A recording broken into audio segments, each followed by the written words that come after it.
Aboriginal TV Channel 4, your official Bombing of Darwin TV station, remembers the day that war came to the territory.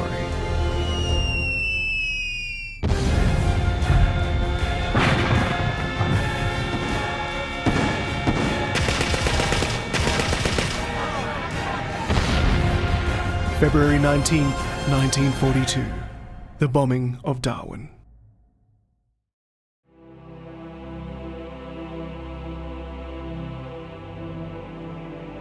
The 19th of February 1942 was a most significant day in Australia's history. On that day, 4 Japanese aircraft carriers assembled with a 17-ship carrier battle group. They turned into the wind 300 kilometres northwest of Darwin, launching their aircraft and travelling down the strait between Bathurst and Melville Island. Circling around, they attacked Darwin from the south and the east because that's the direction that the attackers would be less likely to come from.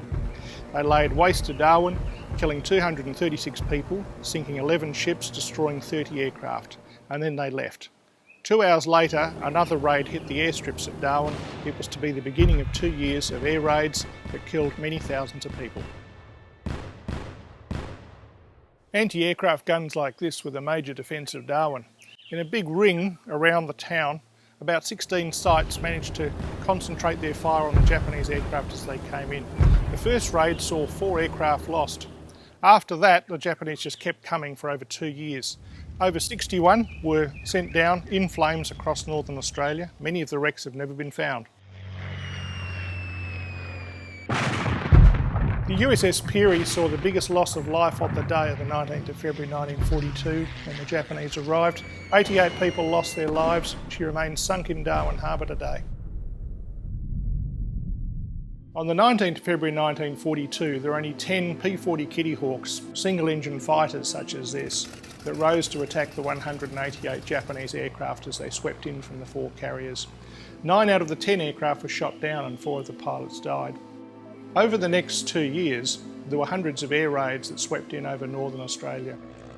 Most of the defence was flown by single-engine fighters, and a lot of them paid the price. Across northern Australia you can find wreckage in the sea and in the bush. It's all that remains of what happened to defend northern Australia in World War II. Most Australians barely know the story of the Japanese air raids on Darwin, but there's another story behind that. In January 1942, 1 month before the air raids, 4 Japanese submarines tried to close down the port of the Northern Territory. They failed absolutely.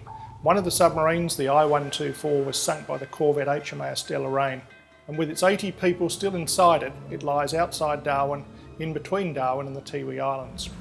The Japanese submarines that remained fled, and 1 month later the aircraft carriers completed the job.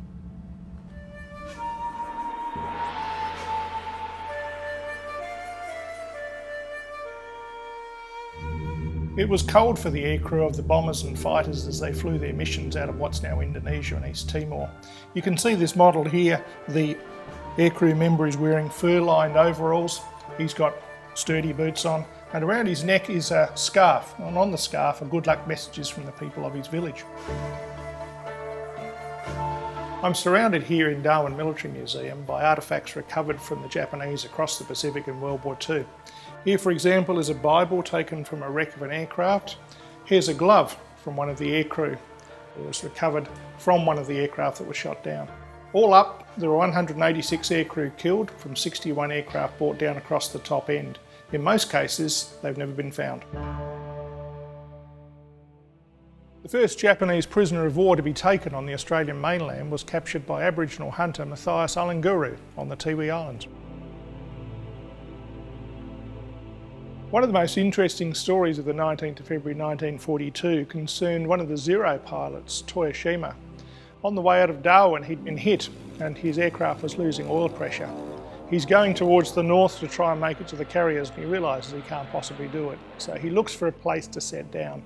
And where he decided to set down was on Melville Island, one of the 2 Tiwi Islands to the north of Darwin. He made it to the land. He got out of the aircraft alive. It was smashed up. And staggering around, he was later captured by one of the local Aboriginal fellows, a bloke by the name of Matthias Alanguru. Matthias apparently crept up behind him and took his tomahawk, which he was using for his hunting trip, and pushed it into the back of Toyoshima, and he said, "Hands up." and Toyoshima was therefore captured. He was later handed over to the Allied authorities, he was flown back to Darwin, and he was taken to Kara, where he was imprisoned in the Kara prisoner of war camp.